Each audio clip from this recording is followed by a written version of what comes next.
Es war ganz offensichtlich, dass das hiesige Proletariat oder die Arbeiterklasse durch den Consumerism, die waren für die Revolution dadurch verloren. Und dann war die Frage, kann man trotzdem an eine Revolution glauben, an eine Revolution denken und versuchen, sie zu machen.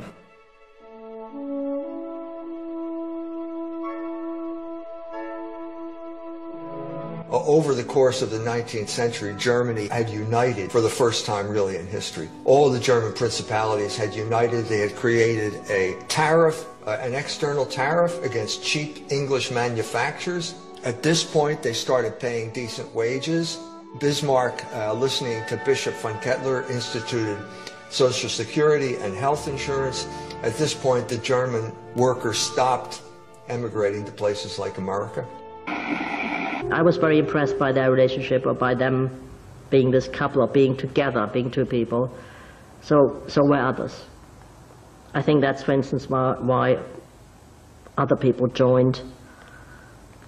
I mean, not only, but it had a certain force, it had a certain power. It goes way back to the Holy Roman Empire, which was the successor of the Roman Empire. And what was that? It was all of these principalities in the middle of Europe that suddenly were operating according to a new principle that valued labor. And that was the motto of the Benedictines, which is basically ora et labora. No one in the history of the human race had ever taken labor seriously. The Greeks, much as I admire the Greeks, felt that manual labor was something that slaves did so that people like Aristotle and Plato could be philosophers. Benedict changed all that with the monasteries. It was the Benedictines who brought grapes and fruit to the Danube Valley. And they taught the Germans how to work. So you had this concentration of German labor. The guild system. This was a creation of the Holy Roman Empire, which really wasn't a state. It wasn't a state until 1871. But it was basically all of these German people with habits, work habits, which were the best in the world. Well, in the concentration camps, it said Arbeit macht frei. Arbeit macht frei. So obviously they even had been internalized. Some people say they were there to work. It would seem to indicate that that's what the slogan was there. Arbeit means work, right? Yeah. Wir hatten, oder die, sagen kann, die sich durch mein Leben ziehen, ist die Macht des Imperialismus zu zerbrechen, dass er nicht mehr solche autoritären Strukturen entwickeln kann oder aufrechterhalten kann, wie sie in Deutschland waren. When they concentrated German labor, German productivity just took off. And by 1910, Germany had surpassed England in every single category of industrial production. In addition to that, the Kaiser, having dismissed Bismarck, started challenging Britannia's rule of the waves by building battleships. That was a fatal mistake. When he did that, Churchill and Lord Grey decided that they were going to lure Germany into a war to destroy the German alternative to English capitalism. And that's what World War I was about, and World War II was just the sequel to finish off the job. So it was a Pyrrhic victory for England. England destroyed itself in the process of trying to destroy Germany. And that was the rise of the American Empire in its place, the sea power that was going to replace Britannia. And at that point, Germany became a colony of the United States, conquered, subjected to ruthless forms of social engineering. Germany is awakening to the fact that they were subjected to social engineering. And they're starting to understand the ramifications of that. And Berlin is, when it comes to social engineering, Berlin is ground zero. That was a unique situation. It was kind of the laboratory. Das sogenannte deutsche Wirtschaftswunder war doch einer der entscheidenden Ventile dafür, dass man sich nicht mit der faschistischen Vergangenheit auseinandergesetzt hat. Also mit dem Konsum ist doch auch Geschichte zugeschüttet worden. Man hat doch sein eigenes Bewusstsein zugeschüttet über das, was deutsche Geschichte bedeutet hat. The destruction of the left. How did that happen? They had no idea about this. The Germans, they're waking up to the fact that they don't really know their own history. They've been sold a bill of goods. 75 was, in many ways, the height of coming toward the climax of the Cold War. 75 was the era of the Baader-Meinhof gang that still had not been resolved. And they had this big crisis because at this point, there was huge amounts of sympathy among our generation for this group of people, this group of terrorists. Wir schmeißen die Bomben in das Bewusstsein der Masse. Damit wollten wir sagen, wir gehen davon aus, die unterdrückt sind, wissen das eigentlich auch, aber verdrängen dieses Wissen, indem sie sich mit dem Aggressor, mit dem stärkeren Angreifer, mit dem Unterdrücker identifizieren, so lange, wie der nicht als verwundbar vorgeführt wird. Die Parolen waren alles überspannter Pseudo-Marxismus. Sie haben sich für Revolutionäre gehalten und wollten am liebsten das Unterste zu Oberst kehren. Was daraus entstanden wäre, das wussten sie nicht. Das war ihnen auch nicht so wichtig. Das waren junge Leute mit ein bisschen zu viel Aktivitätsdrang und etwas zu wenig Verstand. But we're talking about a crisis that was basically threatening to destroy the Bundesrepublik. It was sort of hanging by a thread at that point. And this is when the oligarchs decided to step in. In 1975, we have the meeting of the G7 crowd, the masters of the universe, in Chateau Rambouillet in France. And at this point, Helmut Schmidt steps up and said, Helmut Schmidt is the Chancellor of Germany, and he says, we basically have to have a new geography of production. This means the end of what he called Fordism. Fordism means high wages for high quality industrial products. What we're going to do is outsource all of our manufacturing.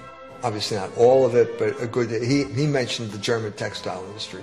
Basically was going to be sacrificed. It's over, no more German textile industry. All of that stuff is going to be produced in China now. We have satellites, we have container ships, we have computers. That's what we're going to do, and we are going to drain the swamp of sympathy for this left-wing insurrection.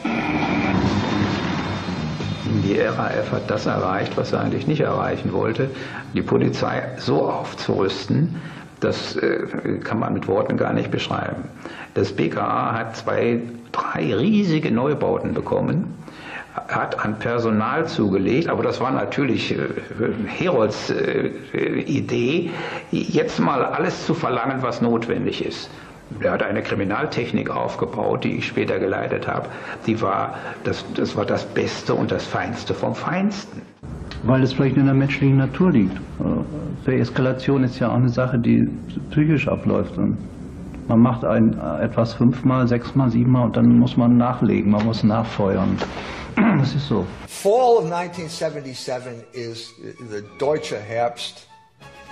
That was the moment where they almost destroyed the government. They almost brought the government down. They basically collaborated with the Palestinians. The Palestinians hijacked an airplane, the Landeshut. Everybody knows in Germany knows the Landeshut. It landed in Mogadishu, and basically the Germans stormed the plane, killed everybody. The Boeing jet have all been safely freed. The hostages of Mogadishu are free. We are grateful that the citizens... The special commando squad of the German border police went into action at Mogadishu airport at midnight. According to initial reports, 3 terrorists were killed. At that point, they were not getting out of jail. Okay, Baader and Meinhof were in jail. They both committed suicide. Baader and Meinhof had kidnapped Hans Martin Schleyer, the head of the big capitalist organizations. They murdered him. They shot him right then. Gab es eine politische Strategie dann, der hinter die Tod von Hans Martin Schleyer steckt? Oder nicht? Nein. Der Tod von Hans Martin Schleyer war simpel Rache. And so there was a crisis at this point, a crisis in the left. And this is the disintegration of basically the revolutionary movement that had existed for 200 years. If you say from 1776 to 1977, that's 201 years. Complete disillusionment. Berlin has always been, as I said, the laboratory for social engineering. And here it is, this disillusionment is spreading throughout the place. And so what happens at this point is You know, the wall comes down in '89. When the wall is built, I was a man 21, and I see people is jumping from the eastern side to the western side, and they were killed in this time. And now changes, they come to us without danger. And now Berlin, Germany, is reunified, and now Berlin is the capital of the Foucauldian Empire. Michel Foucault was a homosexual, and he had been hired at Berkeley, and he had this epiphany in Death Valley where he took LSD. The left will no longer complain about economic injustice if you allow us unlimited sexual liberation. The other part, as I've said before, was the flooding Germany with pornography. So I sort of gave them the history of social engineering after World War II as it applied to Germany. Films like Las Juckenkumpel, the pornography films that I was talking about, being directed by this Austrian Jew who had been in an English prisoner of war camp and ended up working for British intelligence. So I don't think these are unrelated facts here. I think we're talking about something that was used on the German people to destroy the uprising that was known as the baader meinhof gang at that point, to distract the worker from the fact that there was a new regime coming in. So the crucial moment was 1989 when the Berlin Wall came down. 89 was the end of the era. That was the end of the Bundesrepublik. And it was the beginning of what I call the Fourth Reich. The EU Fourth Reich. The EU is the Fourth Reich. I got into trouble with some Germans because they don't like it when people talk about the Reich anymore. But obviously, this is the Fourth Reich. And empires do not benefit the people of the country. They benefit oligarchs. That's what empires are for. This is the oligarchs' triumph over the people. Those good jobs are never coming back. So go to the gay disco. This is the new Berlin. That Berlin is the capital now of Europe, the European Union, and it basically is the gay disco. It's sodomy and low wages.